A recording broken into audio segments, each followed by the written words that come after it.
de sus amigos o de sus chicos o chicas, por favor. Cuando lleguemos a 15 empecemos.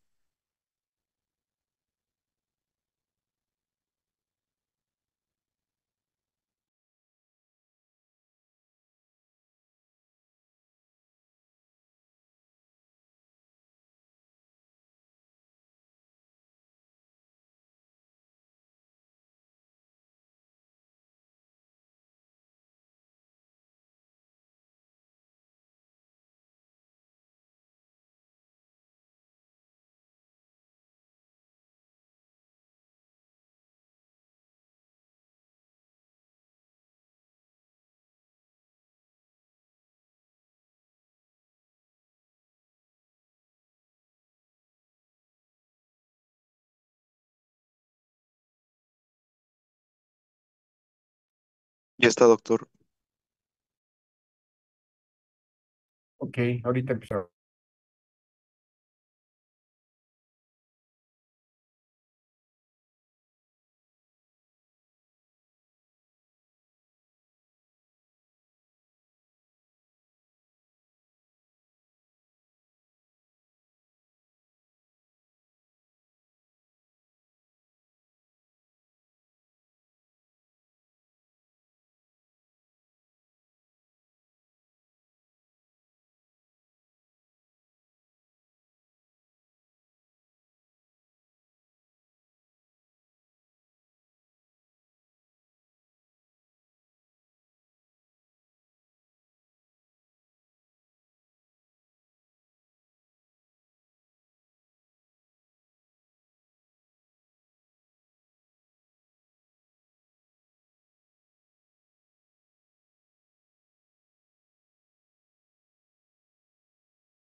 Bueno, vamos a hablar ahora de aplasia de médula ósea, aplasia medular.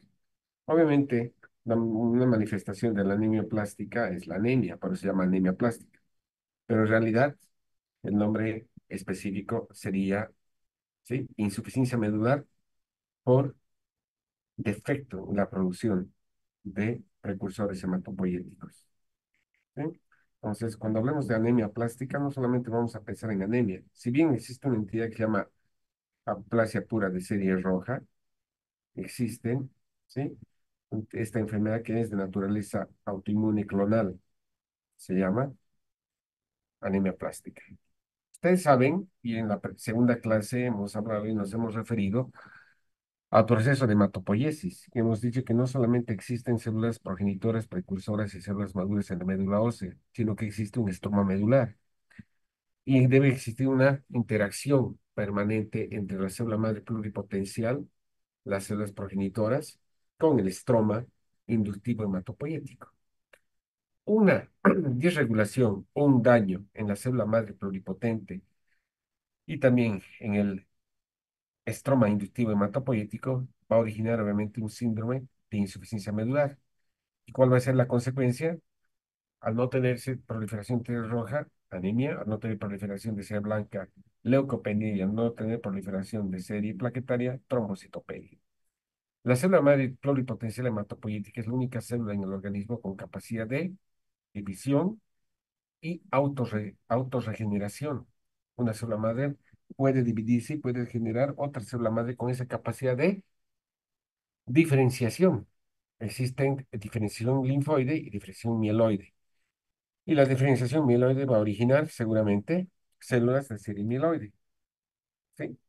La serie mieloide que compromete serie granulocítica, neutrófilos, eosinófilos, basófilos, la serie monocítica, la serie plaquetaria y la serie roja con la presencia de glóbulos rojos. ¿Cuál es la definición del síndrome de aplasia medular o la aplasia medular o la anemia plástica? Es una enfermedad caracterizada por disminución o ausencia absoluta de precursores progenitores hematopoyéticos en la médula ósea. Y obviamente el resultado va a ser una serie de citopenias en sangre periférica, especialmente bicitopenia o generalmente pancitopenia en la sangre periférica. En 1988, Paul Eldridge reportó el primer caso de aplasia medular y en 1904 se utilizó por primera vez el término de anemia plástica. Ustedes han oído hablar de Marie Curie, ¿verdad? Marie Curie ha sido la primera mujer en ganar dos premios Nobel allá a inicios del siglo XX, premio Nobel en física y premio Nobel en química. Y en química porque ha descubierto una sustancia reactiva que se llamaba polonio. Los que quieren leer un poco la bibliografía, digo, la biografía de Marie Curie, ¿sí? Sí, se van a sorprender al hecho de que cuando descubrió sustancias radioactivas las guardaba en el bolsillo de su guardapolvo, en el laboratorio Pasteur y el laboratorio en París. Y obviamente años después, Marie Curie ha desarrollado una placa medular secundaria a la radiación por estas sustancias radioactivas, ¿no? Era así la primera en descubrir sustancias radioactivas, premio Nobel en química. Entonces, el hecho de estar expuesto a cualquier sustancia que dañe las células precursoras o progenitoras en la médula ósea va a originar, ¿sí? Un síndrome de falla medular. Como había mencionado, una buena parte de las aplasias medulares son de tipo adquirido, son secundarias, y una pequeña parte son de tipo congénito por trastornos congénitos hereditarios a nivel de la célula madre tipo de célula hematopoyética. A eso se llama aplasia medular congénita. Y existen dos o tres enfermedades bien caracterizadas. Una de ellas se llama anemia de Fanconi con pancidopenia y alteraciones esqueléticas, la disqueratosis congénita, el síndrome de Wiskott-Aldrich, el síndrome de Schwartzman-Diamond. Todos estos son síndromes de aplasia medular congénita. Pero nosotros vamos a siempre lidiar con la aplasia medular secundaria o adquirida.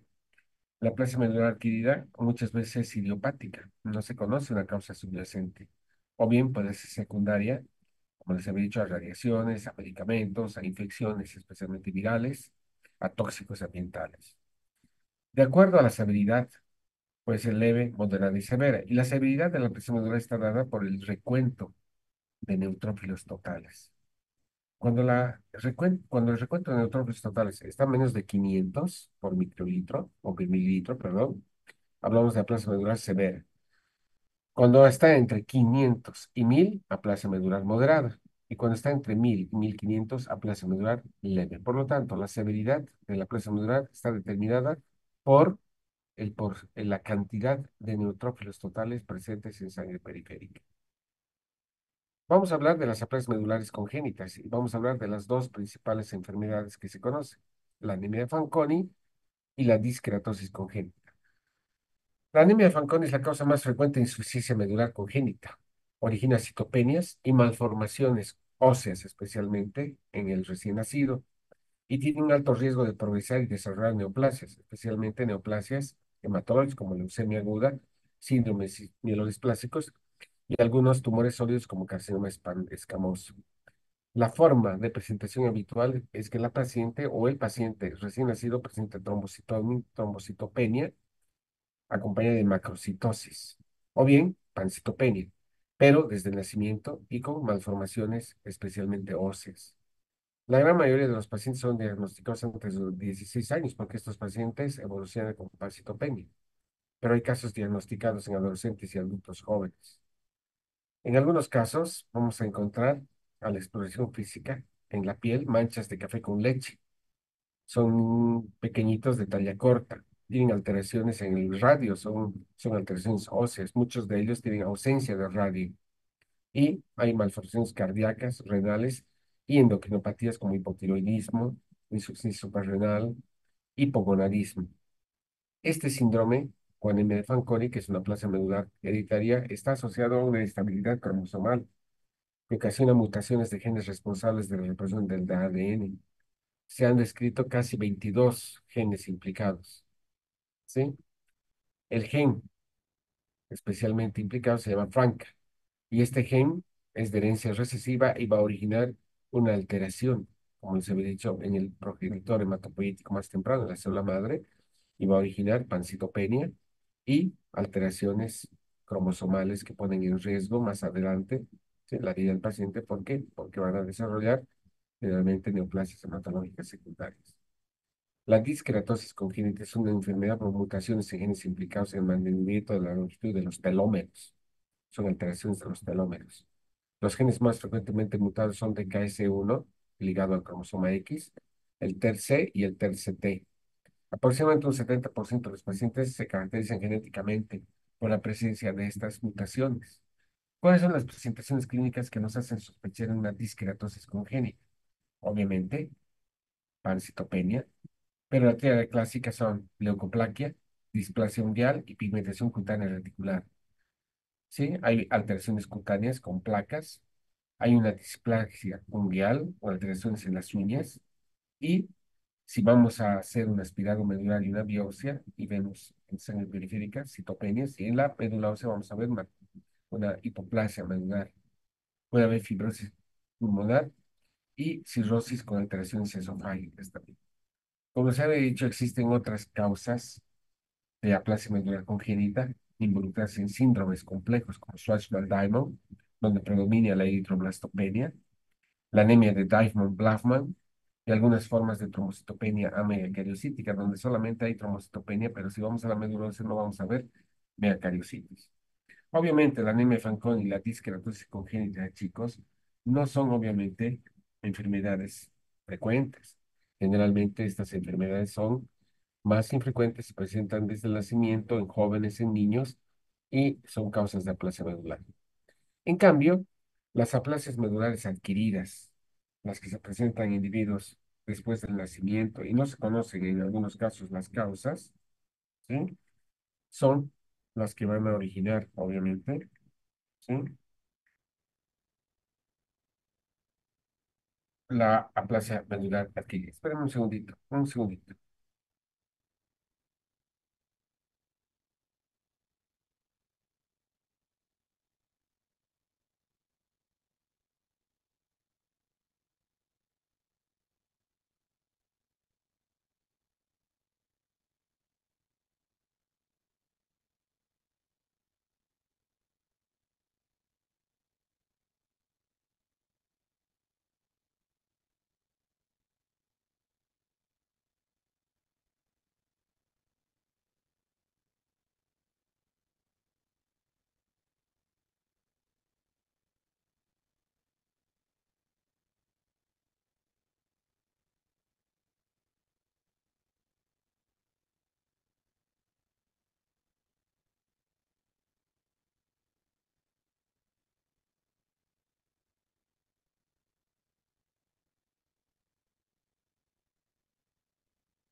Bueno, la aplasia medular adquirida es la causa más frecuente de aplasia medular. En el 75%, como dice la diapositiva de los pacientes, no es posible determinar una etiología. Entonces, prácticamente en 2/3 de los pacientes cuando hay aplasia medular no tenemos una causa subyacente.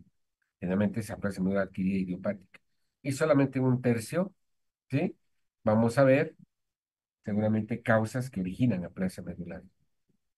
Generalmente, la aplasia medular idiopática se debe a un mecanismo subyacente autoinmune. Se activan poblaciones de linfocitos T supresores que producen interferón gamma, factor necrosis tumoral, que ejerce un efecto inmunosupresor citotóxico sobre la célula madre totipotencial, limitando la capacidad proliferativa. Entonces, generalmente, ¿sí? La aplasia medular idiopática tiene una base autoinmune, ¿sí? Inhibe la hematopoiesis debido a la presencia de activación de linfocitos T, formadores de citoquinas inhibidores de la hematopoiesis. La incidencia no es alta, 2 casos nuevos por millón de habitantes por año. La mayor incidencia se presenta en individuos jóvenes entre los 15 a 25 años, con un segundo pico en mayores de 60 años. La distribución de sexo-edad prácticamente similar. Cuando hablamos de aplasia medular secundaria, ese tercio de los pacientes que cursan con pancitopenia y hipoplasia medular, vamos a preguntarnos si la causa de la aplasia medular es alguna de estas sustancias o de alguna de estos agentes. Radiación ionizante, radioterapia, o los sobrevivientes de las bombas de Hiroshima y Nagasaki, o los que han sido sometidos a radiación no controlada después de el accidente nuclear de Chernobyl o de Fukushima recientemente, o cualquier exposición a radiación no ionizante controlada. Agentes virales, especialmente el HIV, el citomegalovirus. Los virus de hepatitis B y hepatitis C pueden manifestarse inicialmente como aplasia medular.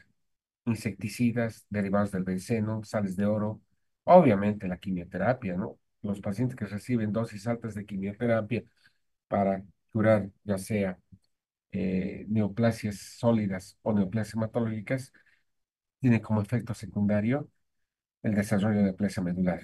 O medicamentos, los AINES, la fenilbutazona, la indometacina, el ibuprofeno, anticonvulsivantes, antibióticos, muchos de los que utilizamos antes en la vieja época cuando se utilizaba el clorfenicol como un antimicrobiano de amplio espectro para especialmente gérmenes anaerobios, desarrollaban de manera idiosincrática una aplasia medular. Ya el clorfenicol cada vez ha pasado al desuso y prácticamente es difícil encontrar clorfenicol por el peligro, ¿no? Y la susceptibilidad de desarrollar aplasia medular. ¿Cuál es el cuadro clínico? El cuadro clínico, ¿sí? Generalmente va a depender de la citopenia subyacente. El cuadro clínico subyacente, por ejemplo, de una anemia, de una disminución de la hemoglobina, va a ser el síndrome anémico. Dependiendo de la severidad, obviamente, la disminución de hemoglobina, vamos a tener, ¿sí? Síntomas como astenia, dinamia. Muchas veces el paciente, como esta es una enfermedad más o menos de instauración crónica, puede de alguna manera sobrellevar la anemia. Puede haber manifestaciones hemorrágicas, es lo grave y puede ser mortal.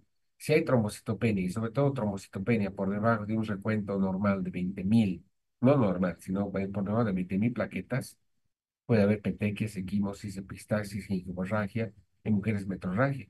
Entonces, el paciente que viene con síndrome anémico, con fenómeno purpúrico, con equimosis, petequias y con fiebre. Y la fiebre especialmente es debida al hecho de que existe neutropenia grave y obviamente infecciones oportunistas intercurrentes, especialmente con gérmenes gram negativos como Pseudomonas, Escherichia coli, o gérmenes gram positivos como estafilococo, o bien hongos como Candida albicans. Entonces el paciente se presenta con fiebre, marcadamente anémico y con síndrome hemorrágico. Al examen físico, obviamente, palidez, petequias, equimosis, una característica que nos permite diferenciar desde el punto de vista clínico a la plasia medular del resto de las enfermedades donde existe alteraciones medulares o mielodisplasia o sobre todo mieloptisis es la ausencia de neuropatías y visceromegalias. Un paciente que tiene pancitopenia, que tiene hepatosplenomegalia o adenopatías, no es una plasia medular. Generalmente es una leucemia secundaria o una leucemia adenoide. En cambio, un paciente que tiene palidez, petequias y equimosis, no palpamos adenopatías y hepatosplenomegalia, y es joven, lo primero que pensamos es una plasia medular. Obviamente, ¿qué tenemos que hacer? Ir a estudiar la médula ósea. En la médula ósea vamos a ver si existe una hipoplasia medular o si existe mieloptisis. Si es mieloptisis, obviamente desechamos este diagnóstico y empezamos a investigar si es una leucemia o una metástasis. Pero si es un paciente que tiene hipoplasia medular, obviamente. Entonces, este examen físico, miren, petequias, hemorragia. Esta diapositiva nuevamente nos recuerda cuáles son las causas. Pueden ser causas adquiridas y hereditarias. Las causas hereditarias por alteraciones cromosomales y emergencia y mutaciones de genes que complican la maduración y la proliferación de células hematopoieticas pluripotenciales. En cambio, las adquiridas pueden ser idiopáticas o secundarias. Y entre las secundarias, infecciones virales, radiación o idiopáticas primarias. ¿Cuál es el resultado? El resultado es un síndrome de insuficiencia medular. ¿Por qué? Porque va a haber escasa cantidad de precursores hematopoieticos. Toda la médula se va a estar reemplazada por células de tejido graso o células adiposas. Y vamos a ver seguramente ausencia de glóbulos rojos, glóbulos blancos y plaquetas con, obviamente, consiguiente pancitopenia. ¿Qué hacemos? ¿Cómo hacemos el diagnóstico y cómo confirmamos el diagnóstico por laboratorio? Hacemos un hemograma y en la sangre periférica va a haber citopenia en las tres líneas, ¿no? Pancitopenia con anemia, leucopenia y trombocitopenia. Y si hacemos un aspirado medular, vamos a ver, ¿sí? En la médula ósea, una celularidad inferior al 25%. Cuando hacemos una biopsia y mandamos al patólogo, el patólogo nos va a decir que existe menos del 25% de tejido hematopoyético. Como les había dicho a un principio, la severidad de la plasia medular depende de la cantidad de neutrófilos. Si tenemos menos de 500 neutrófilos, es una plasia medular muy grave. Estos son los criterios para plasia medular. Uno, neutrófilos menos de 500, menos de 20.000 plaquetas en el hemograma y menos de 0,5 o 0,4% reticulocitos. Cuando tenemos menos de 200 neutrófilos totales, aplasia muy severa. Vamos a hablar de los criterios de Burskamita, así se llama. Los criterios de Burskamita involucran cuatro criterios. Primer criterio, ¿sí? Reticulocitos menos del 5%. Segundo criterio, neutrófilos totales menos de 500. Tercer criterio, recuento plaquetario en el hemograma menos de 20.000. Y realizado un aspirado medular, vemos esto, miren, toda la médula se reemplaza por tejido graso y solamente menos del 25% de nichos de tejido hematopoyético. La médula ósea normal es esta, pero la médula ósea de una plasia medular, miren, prácticamente todo el tejido hematopoyético, sí, está reemplazado por tejido graso o células adiposas. Muy bien. ¿Con qué hacemos el diagnóstico diferencial? Una vez que hemos hecho el diagnóstico con tres de los cuatro criterios. Es un paciente que viene con pancitopenia, con menos de 20.000 plaquetas, con menos de 500 neutrófilos totales, reticulocitos menos 5, del 0,5%. Y si hacemos una biopsia, en la biopsia vamos a ver, nos van a reportar que el tejido hematopoyético es menor al 25%. Vamos a ver que hay, ¿sí? Diagnóstico diferencial con múltiples entidades. Si la médula ósea es hipocelular, ¿sí? Con los mielodisplásicos, con la plasia asociada a virus. Pero si es una médula ósea normal, con citopenias periféricas, con leucemias, mielodisplasias, mielofibrosis, con la llamada hemoglobinuria paroxística nocturna, que no quiero que confundas con la hemoglobinuria paroxística frigori. La hemoglobinuria paroxística nocturna es una alteración clonal que se manifiesta por pancitopenia, a diferencia de la hemoglobinuria paroxística frigore, que es una anemia hemolítica adquirida, autoinmune por anticuerpos de doble fase térmica. Acuérdense de eso. Entonces tenemos todas estas entidades para hacer el diagnóstico diferencial. Muy bien. De toda esta clase, lo más importante es recordar estas dos formas de hacer diagnóstico cuando nos presenta un paciente pancitopenia. Y son dos algoritmos. Toda pancitopenia o en toda pancitopenia, ¿sí? Donde hay anemia, leucopenia y trombocitopenia, debemos necesariamente establecer un diagnóstico diferencial mediante un aspirado medular. La indicación es hacer un aspirado medular y una biopsia de médula ósea. Y tenemos dos posibilidades. La primera posibilidad es que haya pancitopenia y la médula ósea sea totalmente acelular o hipocelular. Y la segunda es que tengas pancitopenia, pero con una médula ósea hipercelular. Entonces la pancitopenia no se debe probablemente o se debe a que existe algo, ¿sí? Diferente en la médula ósea que está produciendo esa hipercelularidad. La plasia medular se caracteriza por una médula ósea acelular. Entonces, si tenemos una plasia, o sea, una médula ósea hipocelular, como se ha mencionado, con esta característica, hacemos un aspiromedular. Es una médula ósea que tiene escasa cantidad de tejido hematopoyético. Tenemos tres posibilidades. O tenemos, en la mayor parte de los casos, sustitución grasa. Y si hay sustitución grasa, esa es una plasia medular. Más aún si en la sangre periférica tenemos menos de 20.000 plaquetas, menos del 0,5% reticulocitos y tenemos menos de 500 neutrófilos totales. Entonces, si es una anemia plástica, nos preguntamos, ¿es idiopático primaria o es secundaria? Si es primaria, es idiopática y no sabemos la causa. Generalmente la causa, habíamos dicho que es un fenómeno autoinmune por activación de linfocitos T que producen actividad supresora sobre los progenitores hematopoyéticos. En cambio, si es una plasia medular secundaria, vamos a preguntarnos si no hay medicamentos, si no hay químicos, si no hay enfermedades infecciosas como virus o si no hay exposición a radioterapia, ¿verdad? A radiación ionizante. no controlada que va a producir la placa medular. Pero si no hay sustitución grasa y es una médula ósea celular y hay hemólisis y hemoglobinuria, pero es una aplasia, es una hemoglobinuria toxicista nocturna. O si la médula ósea, en lugar de estar reemplazada por tejido adiposo, es una médula ósea hipocelular con fibrosis de reticulina, se llama eso mielofibrosis idiopática, y el hígado y el vaso han retomado su actividad hematopoética normal y eso se llama metaplasia mieloide. Y hay un síndrome mieloproliferativo que se llama metaplasia mieloide anogénica, donde la médula ósea está reemplazada por tejido fibroso. Hay pancitopenia periférica, que es una médula ósea hipoplásica, fibrótica, pero hay hepatosplenomegalia y si hacemos una biopsia del hígado, vamos a ver que en lugar de haber globulillos hepáticos, hay tejido hematopoyético y eso se llama metaplasia amiloide. Esta es un síndrome mieloproliferativo crónico. No hay más. Entonces, ojo, si tienes un paciente que tiene pancitopenia, tienes que hacer un aspirado medular y una biopsia. Si el patólogo y el hematólogo te dicen que hay una médula ósea hipocelular, tienes tres posibilidades. O es una hipoplasia medular por tejido adiposo y es una verdadera aplasia medular que puede ser primaria o secundaria, o es una hemoglobinuria paroxística nocturna, o es una metaplasia mieloide anogénica por mielofibrosis. ¿Qué pasa si hacemos un aspirado medular y el patólogo nos dice que es una médula ósea hipercelular? El diagnóstico de aplasia medular se nos cae, ¿verdad? Porque decimos, no es una aplasia medular, ¿sí? No es una aplasia medular. Lo más probable es que sea una anemia megaloblástica, ¿sí?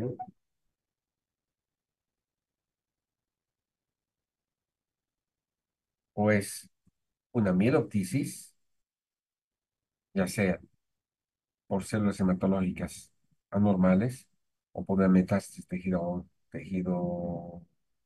neoplásico periférico, o bien la médula ósea es hipercelular, pero con células normales no existe una alteración de hematopoiesis.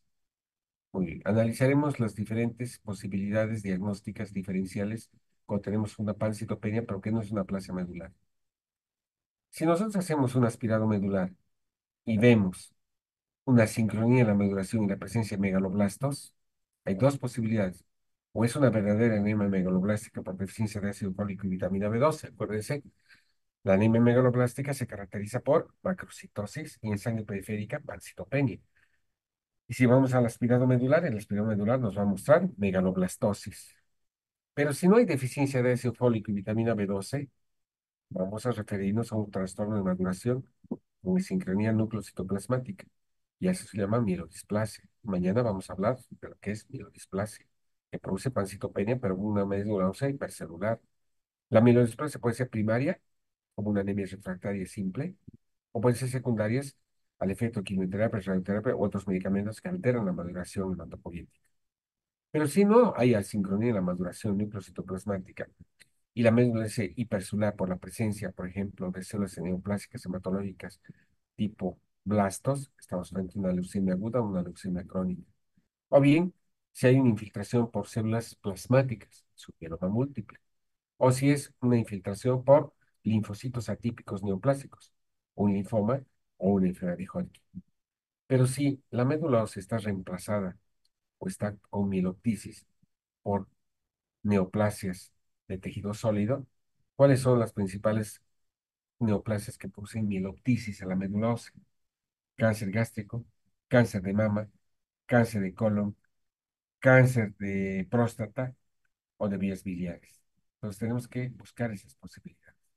Pero si la médula ósea no muestra, ¿sí?, ni megaloblastosis, ni mieloptisis, y son células normales, o es hiperesplenismo, acuérdense, el hiperesplenismo produce pancitopenia con una médula ósea hiper o normocelular, o bien es de tipo inmunológico y estamos frente a una enfermedad autoinmune sistémica como el lupus eritematoso. El lupus eritematoso o cualquier enfermedad autoinmune sistémica puede originar pancitopenia con una médula ósea hipercelular sin que necesariamente exista mieloptisis o al sincronía en la maduración nucleocitoplasmática, son células normales en la médula ósea y la causa de pancitopenia es una causa periférica de tipo inmunológico por destrucción inmunológica de neutrófilos, de plaquetas y de glóbulos rojos.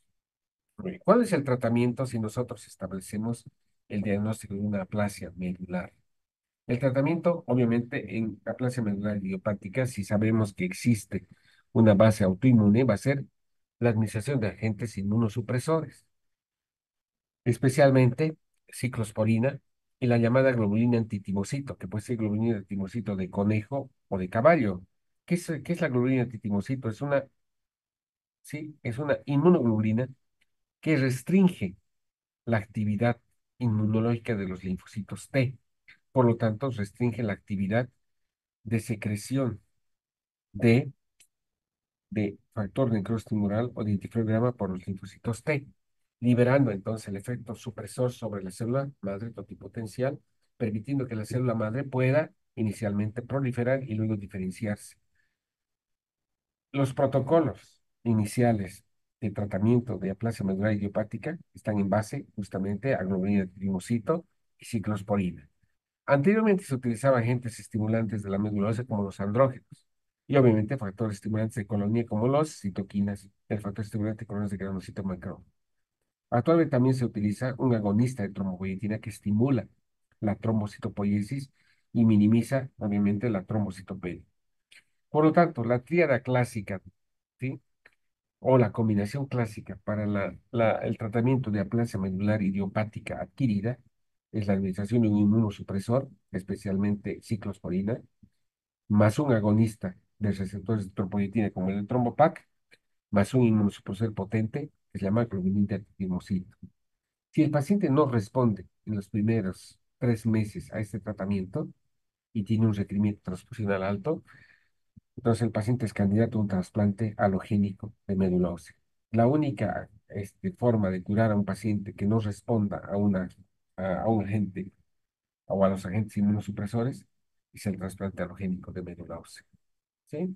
Obviamente el tratamiento de sostén, terapia transfusional, si el paciente tiene anemia, el paciente tiene trombocitopenia, vamos a transfundirlo. Estos pacientes a la larga tienen requerimientos transfusionales elevados y pueden tener una sobrecarga de hierro debido a la transfusión múltiple de paquetes globulares.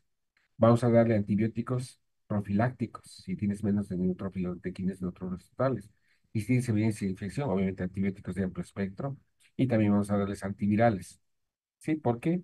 Porque estos pacientes son susceptibles a infecciones virales. ¿De qué se muere un paciente con aplasia medular? Un paciente muere por sangrado y por sepsis. Obviamente, lo primero que tenemos que hacer una vez establecido el diagnóstico de la aplasia medular, tratar inmediatamente con inmunosupresores, si es primaria. Si es secundaria, el tratamiento de base, ¿sí? HIV, si tiene una neoplasia, o sea, si tiene quimioterapia, hay que dar terapia transfusional, o sea, si es secundaria a quimioterapia, esperar que pase el efecto de la quimioterapia y terapéutica transfusional a base de transfusión de concentrados plaquetarios y a base de transfusión de paquetes globulares. Muy bien. El diagnóstico inicial básico de la plaza medular es esta entidad hemoglobinuria paroxística nocturna. Y vamos a hablar algunos conceptos de esta enfermedad. Permítanme un segundito, voy a hacer una pequeña llamada y rápidamente seguimos con esto para terminar la clase.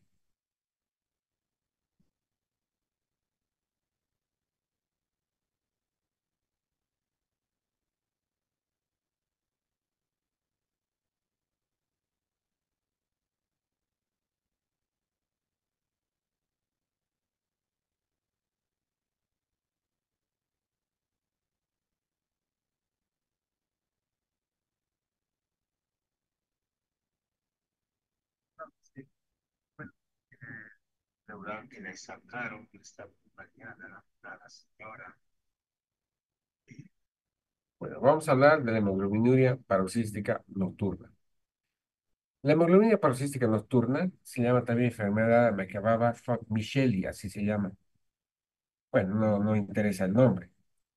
La consecuencia de que es la expansión de una clona no maligna, porque es una enfermedad no maligna, pero es una clona, ¿sí? De una o varias células progenitores que ha adquirido una mutación somática, es una mutación adquirida, que no sabe por qué. Pero esta mutación de la célula madre totipotencial, sí que está ligada al cromosoma X, frena la producción de unas proteínas que se expresan en las células progenitoras. Y esto transmite a las células, ¿sí?, descendientes, es decir, a las células diferenciadas. De manera que hay una ineficiente producción de una proteína que se llama glicosilfosfatidinosidol. Esta proteína que se llama glicosilfosfatidinosidol es identificada en la membrana de las células progenitoras y de los glóbulos rojos como CD55 y CD59 y están relacionadas a la protección que tienen estas células de la activación lítica del complemento. Por lo tanto, esta mutación que es del gen PICA está a nivel de la célula madre pluripotente y todas las células hijas van a heredar esta mutación, pero no es una mutación que se presenta desde el nacimiento del ser humano, sino es una mutación que cualquiera de nosotros, por cualquier situación, puede presentar en forma adquirida durante en cualquier etapa de la vida. Es una enfermedad rara, clonal, adquirida, y la prevalencia está comprendiendo de 7, 8 y 15,9 casos por millón al año.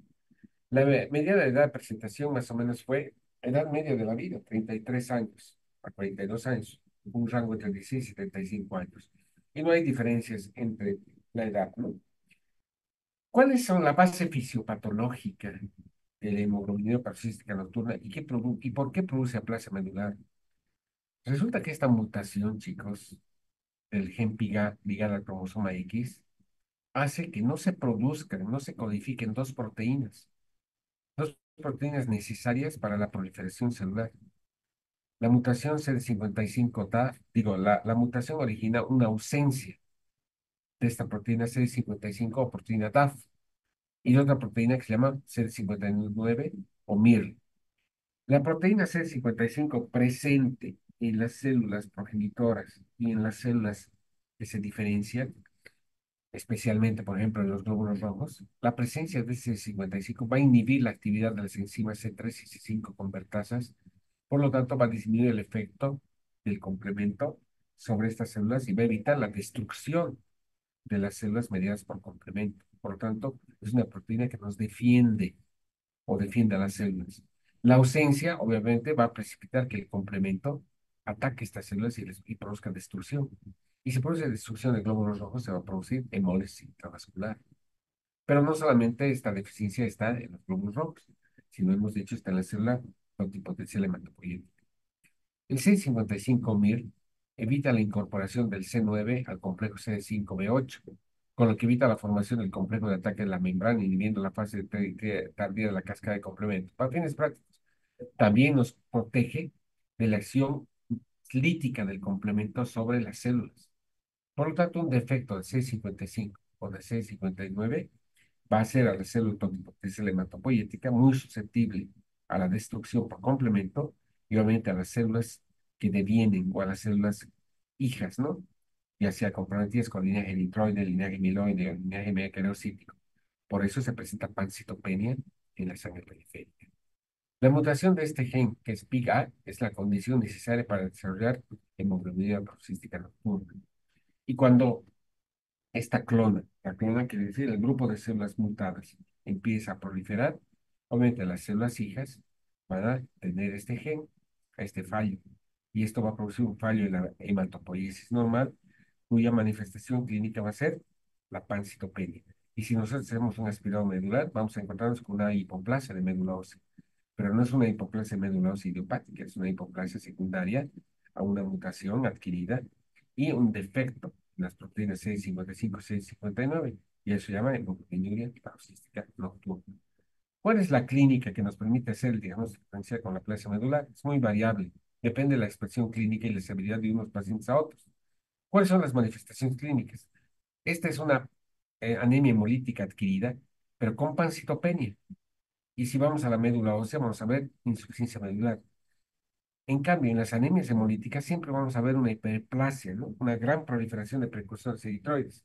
En cambio, en la hemoglobina paroxística nocturna vamos a ver anemia hemolítica por destrucción de glóbulos rojos debido al defecto en la presencia de estas proteínas que nos protegen de la acción lítica del complemento. Vamos a ver insuficiencia medular si hacemos una placa medular, o sea, una biopsia de médula ósea. Y paradójicamente vamos a ver trombocitopenia, pero efectos trombóticos. Los pacientes pueden presentar trombosis en sitios poco usuales, especialmente, por ejemplo, ¿sí? A nivel de las venas suprahepáticas, lo que origina un síndrome de Buchiari o hipertensión portal suprahepática, ¿sí? O prehepática, ¿sí? Por trombosis de las venas suprahepáticas. Todos los pacientes que tienen hemoglobina parasítica nocturna van a tener hemólisis intravascular por destrucción intravascular de glóbulos rojos.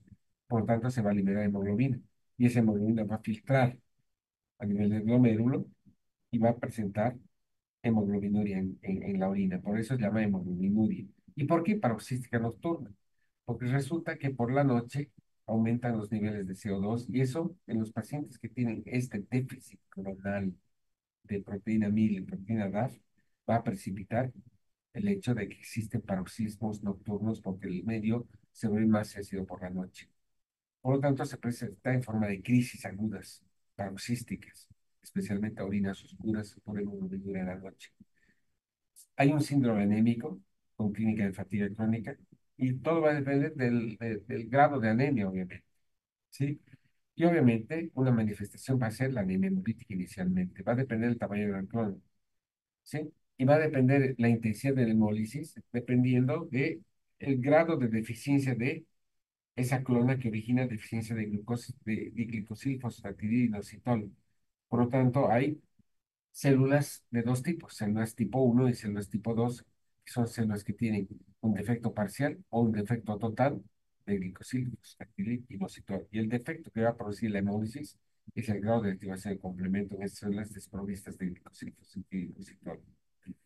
La segunda manifestación tiene que ser síndrome de insuficiencia medular, porque se hace frecuentemente a la disfunción de hematopoiesis normal con citopenias, con acitopenia o con aplasia medular, ¿verdad? Pero no es una aplasia medular idiopática, sino es una aplasia medular secundaria por un defecto, ya les había dicho, en la expresión y en la generación de la síntesis de esta proteína que se llama glicosilfosfatidinositol. En todo paciente, entonces, en los que tenemos o en lo que se sospecha aplasia medular, debemos establecer el diagnóstico de hemoglobina paroxística nocturna. Un 20% de los pacientes, como dice la diapositiva, con aplasia medular, presentan un clon más bien de hemoglobina paroxística nocturna. Y ese clon se debe a la ausencia de glicosil fosfatidinoinositol con ausencia de proteínas CD55 y CD59. ¿Sí?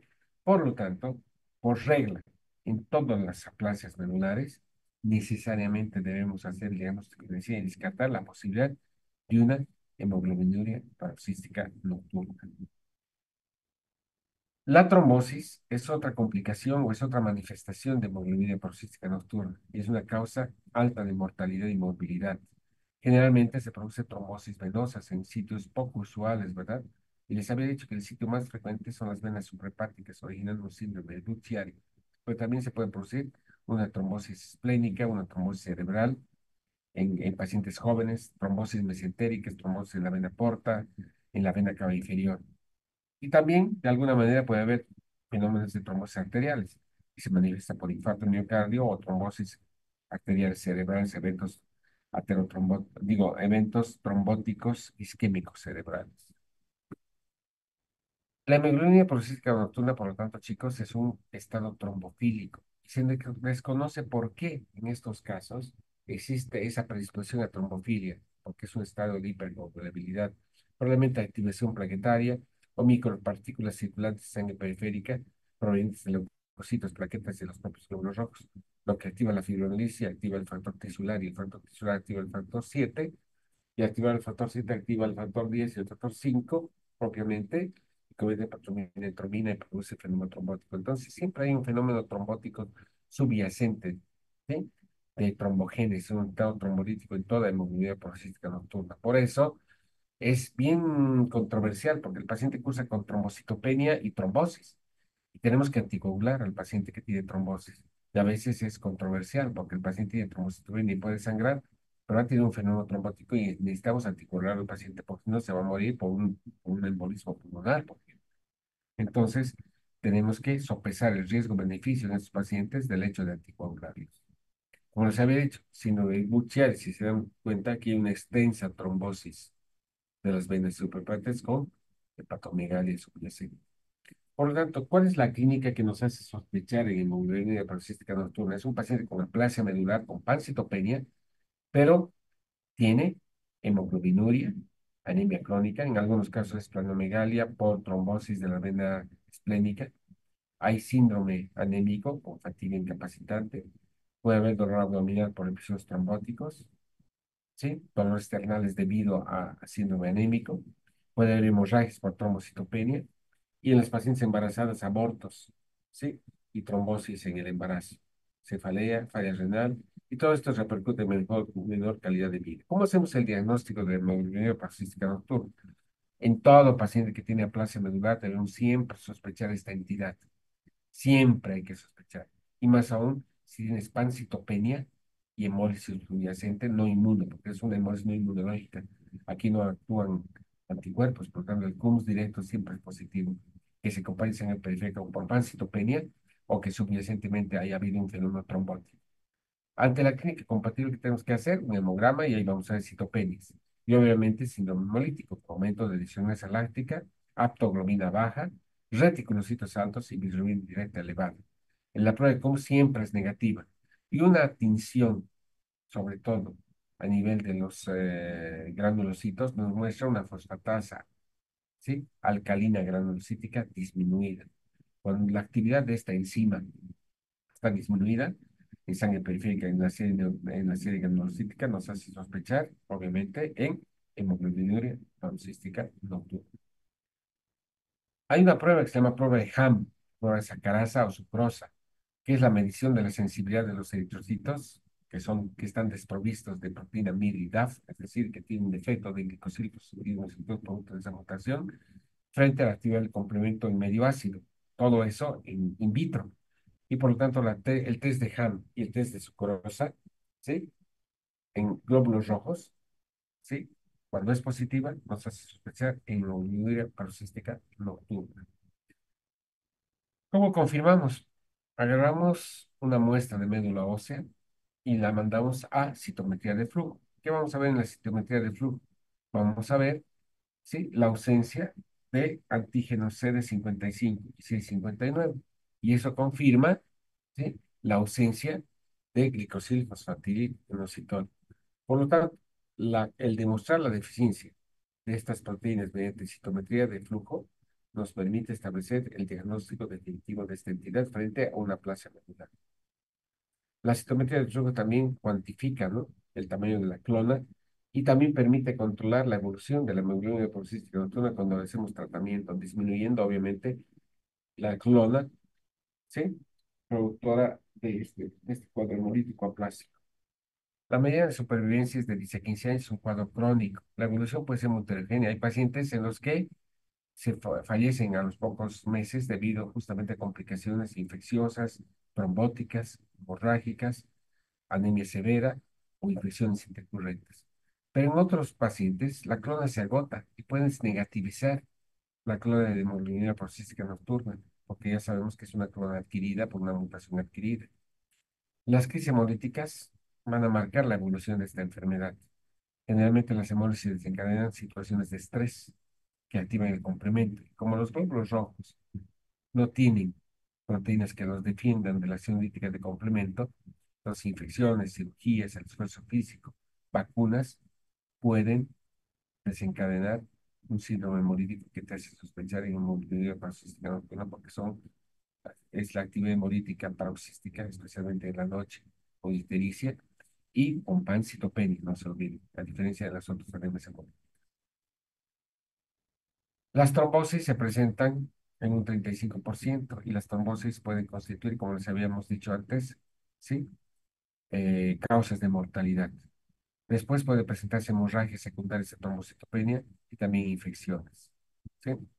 En algunos casos, la clona que tiene la mutación PIGA puede transformarse en una clona maligna y puede desarrollarse hasta entre 1 y 10% de los casos hacia un mielodisplásico y luego una leucemia secundaria. Entonces, muchas veces, después de años de tener o de padecer una hemoglobina policística nocturna con pancitopenia, el paciente puede desarrollar una leucemia mieloblástica aguda por transformación.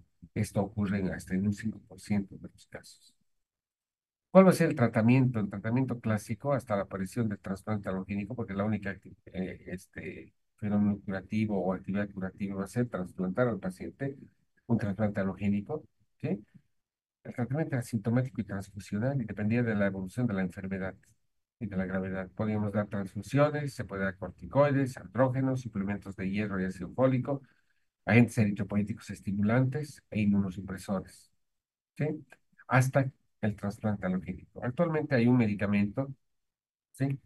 Bueno, aquí tenemos transfusiones, la administración de glucocorticoides, andrógenos, eritropoyetinas, suplementos de hierro, podemos dar esplenectomía, pero ahorita el tratamiento actual, ¿sí? Es con un medicamento que se conoce con el nombre de eculizumab.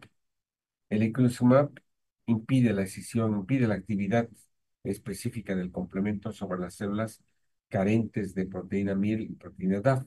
Por lo tanto, minimiza las crisis hemolíticas y estabiliza la clona que tiene deficiencia de glicosilfosfatina inositol.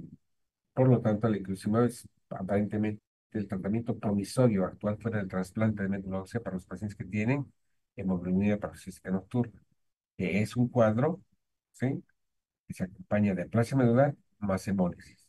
Siempre que haya ictericia, actividad hemolítica, incluso una aplasia medular, tenemos que descartar que haya hemoglobinuria paroxística nocturna subyacente.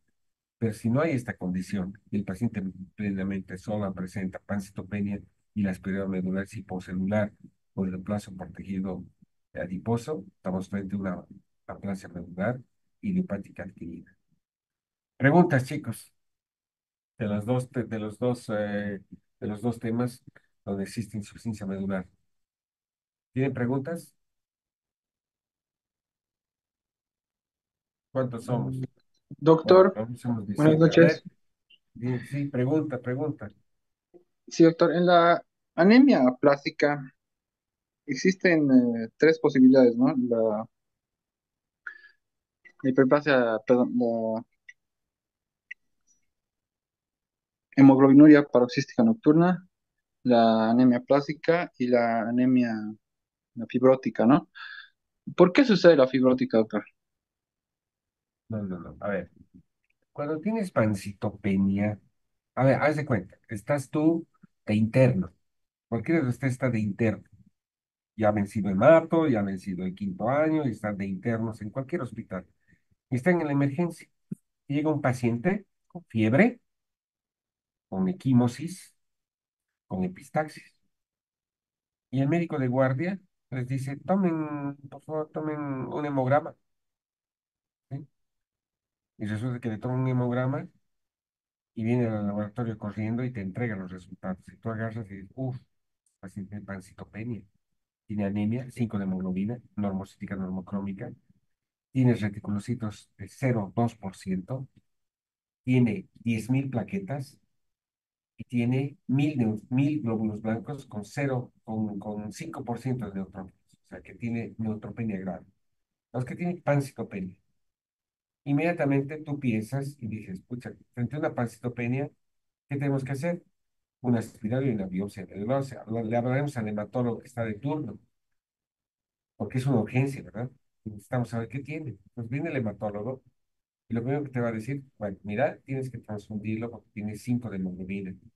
Tienes que transfundirle plaquetas. Tienes que transfundir glóbulos rojos porque tiene 5 de hemoglobina. Transfúndele plaquetas. 10 concentrados por, o sea, un concentrado por cada 10 kilogramos de peso. El paciente tiene 70 kilos, entonces 7 concentrados plaquetarios para subir el recuento de plaquetas, si no se va a morir por sangrado. E iniciarle antibióticos porque ha tenido fiebre. Y le voy a hacer un aspirado y una biopsia de médula ósea. Le hace un aspirado medular y se va ese rato al microscopio y parte del aspirado medular, la biopsia de hueso, la manda al patólogo. Y cuando vamos y hacemos el aspirado medular, nos sentamos al microscopio y vemos dos posibilidades. Si te digo, pues aquí no hay médula ósea, toda la médula está reemplazada por tejido adiposo, es una médula ósea hipocelular, ¿verdad? Pero todo lo contrario, si voy al aspirado medular y veo, pucha, esta médula ósea está infiltradísima, con 90% de blastos, no lo sé. Pero no es el caso en este caso. En este caso, tienes un paciente que tiene pancitopenia, sin adenopatía, sin hepatosplenomegalia, tiene anemia, leucopenia, pancitopenia, lesión medular, y resulta que el médico, el hematólogo, te dice, ¿sabes qué? Es una aplasia medular, porque la médula ósea tiene menos del 25% de tejido hematopoyético y todo lo demás está reemplazado por células adiposas. Entonces, oye, búscale virus, no será HIV, no será hepatitis, o ha estado expuesto a tóxicos ambientales, e insecticidas, no sabemos. Resulta que le pides todo eso o lees la historia clínica y el paciente no te dice nada, dice, no, es primera vez, es un joven. Entonces tú vas a pensar en aplasia medular, ¿sí? Primaria, ojo.